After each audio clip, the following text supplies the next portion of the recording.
देशरतन जी, आपने देखा प्रधानमंत्री सबसे पहले पहुंच गए हैं मतदान करने के लिए। क्या कहती हैं ये तस्वीरें?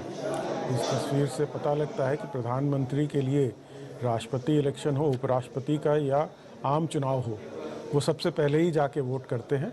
और इससे एक संदेश जनता के लिए जाता है कि आप अपने मताधिकार का प्रयोग करें और उसको बहुत संजीदगी से लें और अधिकार, आपका जो मताधिकार। ఉపరాష్ట్రపతి ఎన్నిక పోలింగ్ ప్రారంభమైంది. తొలి ఓటు వేశారు ప్రధాని. ఎన్డీఏ కూటమి నుంచి సిపి రాధాకృష్ణన్, ఇండి కూటమి నుంచి జస్టిస్ బి సుదర్శన్ రెడ్డిలు ఉపరాష్ట్రపతి పదవి కోసం పోటీ పడుతున్నారు. సాయంత్రం 5 గంటల వరకు పార్లమెంట్ భవన్లోని వసుధా కాంప్లెక్స్ లో పోలింగ్ జరుగుతుంది.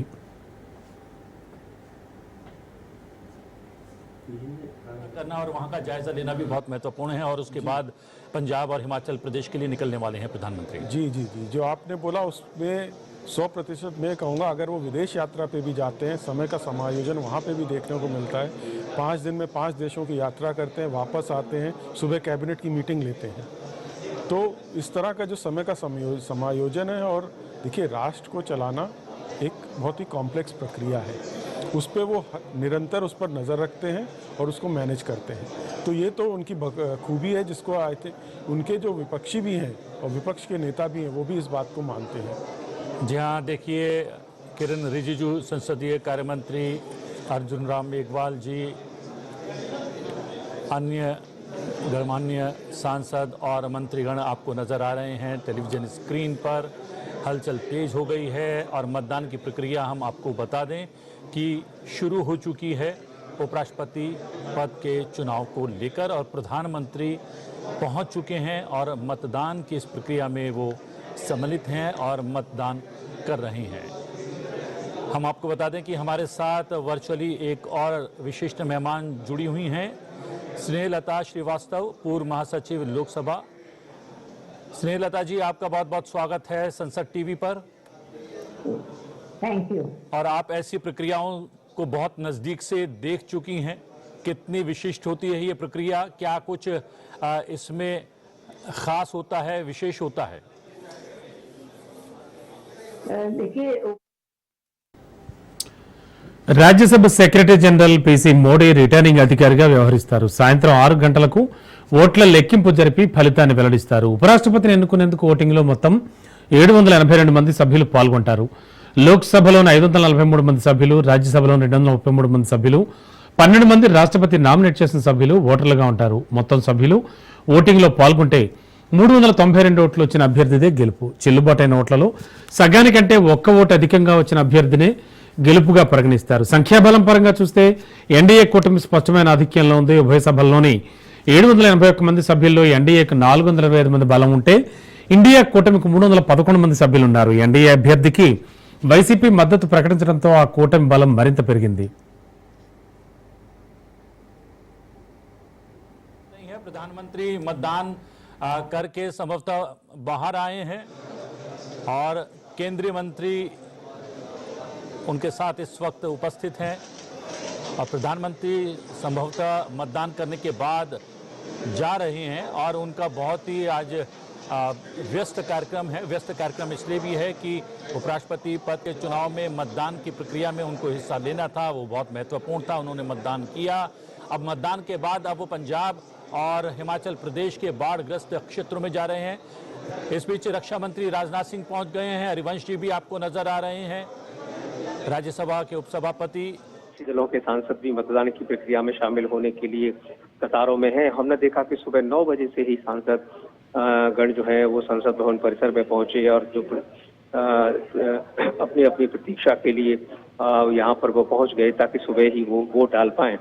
तो अब हमने देख लिया है कि इस समय जो प्रधानमंत्री हैं वो वोट डाल चुके हैं और रक्षा मंत्री इस समय वोट डालने के लिए वहाँ पर पहुंचे हैं। और अब जिस तरीके से तमाम सांसदों के वोट डालने का जो सिलसिला है वो अब तेजी से आगे बढ़ रहा है। तमाम सांसद इस समय वोट डालने के लिए वसुधा संसद भवन के वसुधा क्षेत्र में आ रहे हैं। जी बिल्कुल, और शैलेंद्र मिश्र भी इस वक्त जुड़े हुए हैं हमारे साथ। और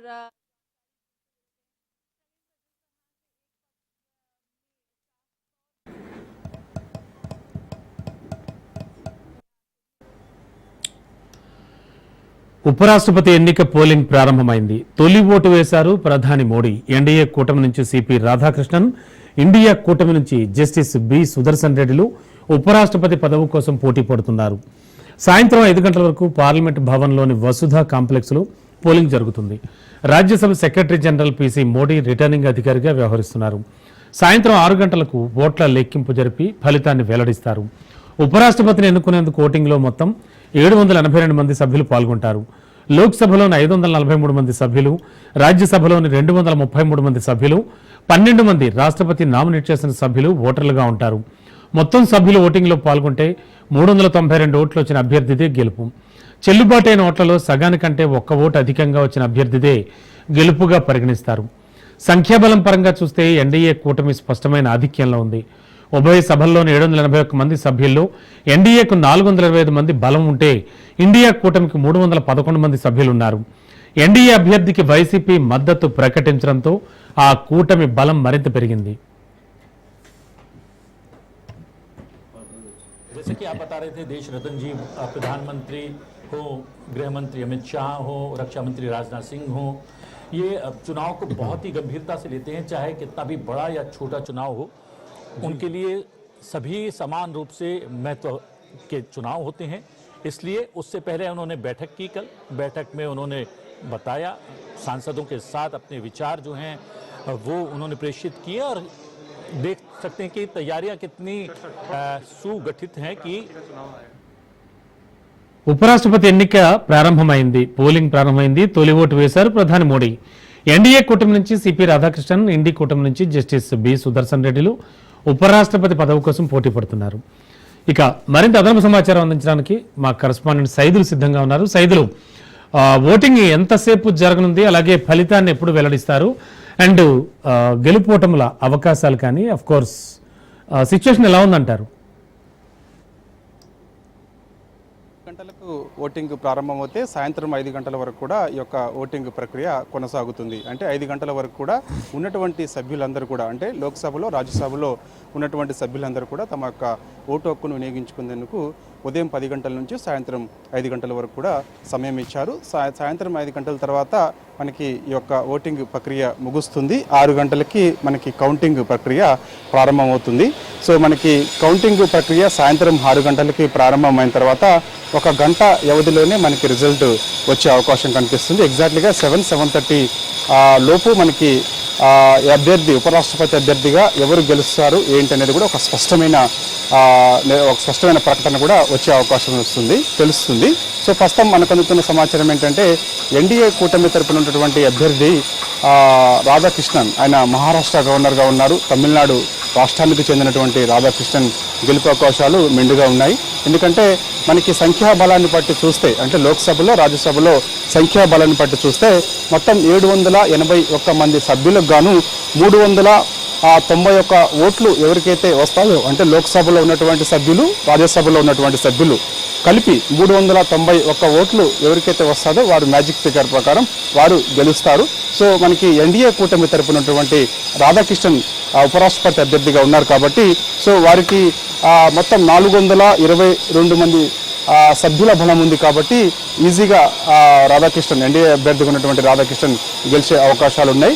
ఇక ఇండియా కూటమి నుంచి తెలంగాణ రాష్ట్రానికి చెందినటువంటి వ్యక్తి జస్టిస్ సుదర్శన్ రెడ్డి ఇండియా కూటమి నుంచి ఉన్నారు. అయితే ఆయన 311 ఓట్లు మాత్రమే వచ్చే అవకాశం కనిపిస్తుంది. అంటే లోక్సభలో ఉన్నటువంటి సభ్యులు, ఇండియా కూటమిలో ఉన్నటువంటి వారు, రాజ్యసభలో ఉన్నటువంటి సభ్యులు, అంటే ఇండియా కూటమికి మద్దతు తెలిపేవారు కాంగ్రెస్ పార్టీ కాకుండా ఇతర పార్టీలతో కలుపుకొని మొత్తం 311 ఓట్లు మాత్రమే వచ్చే అవకాశం ఉంది. అయితే ఆమ్ ఆద్మీ పార్టీ అనూహ్యంగా ఇండియా కూటమి అభ్యర్థికి మద్దతు తెలిపింది కాబట్టి ఆమ్ ఆద్మీ పార్టీ మద్దతు ఇవ్వడంతో ఇండియా కూటమి అభ్యర్థికి 320 ఓట్లు వచ్చే అవకాశం కనిపిస్తుంది. అయినా సరే మ్యాజిక్ ఫిగర్కి దగ్గరగా కూడా లేడు కాబట్టి సో గెలుపు అవకాశాలు మాత్రం ఎన్డీఏ అభ్యర్థికి ఎక్కువగా మెండుగా ఉన్నాయన్నట్టు కూడా మనకి స్పష్టంగా అర్థమవుతుంది. చూడాలి, ఎందుకంటే మరి ఇప్పుడు మనకి అది రహస్య ఓటింగ్ ప్రక్రియ కాబట్టి ఎట్టి పరిస్థితుల్లో కూడా వారు ఎవరికి ఓటేస్తారు ఏంటనేది ఎవరికి తెలియదు కాబట్టి క్రాస్ ఓటింగ్ ఏమన్నా జరుగుతుంది అని కొంత ఇండియా కూటమి ఆశ పెట్టుకుంది. చూడాలి మరి ఏమన్నా క్రాస్ ఓటింగ్ జరుగుతుందా అనేది కూడా చూడాలి. ఎందుకంటే ఇప్పటికే మాక్ పోలింగ్ ఇటు ఎన్డీఏ మాక్ పోలింగ్ నిర్వహించుకుంది 2 రోజుల పాటు. ఇటు ఇండియా కూటమి కూడా ఇండియా కూటమిలో ఉన్నటువంటి సభ్యులందరూ కూడా మాక్ పోలింగ్ నిర్వహించారు. కారణం ఏంటంటే రమణ, గతంలో 15 మంది సభ్యులు తమ యొక్క ఓటు హక్కు వినియోగించుకోవడం రాకపోవడం వల్ల అవన్నీ కూడా చెల్లుబాటు కాలేదు. 15 ఓట్లు అవి చెల్లుబాటు కాకపోవడంతో ఈసారి అలాంటి సిచ్యువేషన్ రాకుండా ఉండేందుకు ఇటు ఎన్డీఏ కూటమిలో ఉన్నటువంటి సభ్యులు, అదేవిధంగా ఇండియా కూటమిలో ఉన్నటువంటి సభ్యులందరూ కూడా మాక్ పోలింగ్ నిర్వహించుకున్నారు. ఓటు హక్కు ఏ విధంగా వినియోగించుకోవాలి ఏంటనే దానిపైన కూడా ఈ యొక్క మాక్ పోలింగ్ నిర్వహించారు.